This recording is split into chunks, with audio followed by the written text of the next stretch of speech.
Duuna malee yoomre yeroon dhaamsadha mani yeroongo tawamani angariin karaa siree nooraan karaa bidiru maalitti beetti galee maalitti beetta durreen waaleen cichitti jiru yoo garaan fayyaa ta'e akaawiyaannaan sifa Oromoo waboo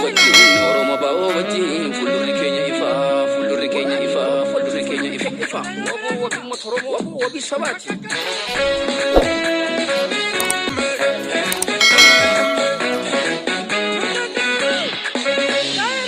Garnu yaadu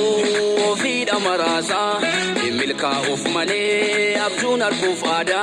nu gargarin banu wabo wali kamna wada garnu yaadu fiidha marasa milka of male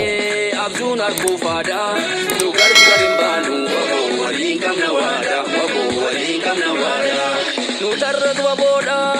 bawo duranu nu digabla feda Kenya kedi kayon kesan Kenya si impili somti mwabo Oromia Kenya si wala bomti mwabo Oromia Kenya kangar karno yado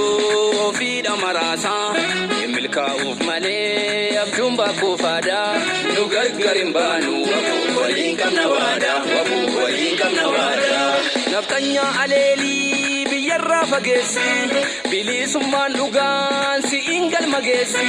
nyaate galuf male alagan firare abin Oromia wabosi male tirare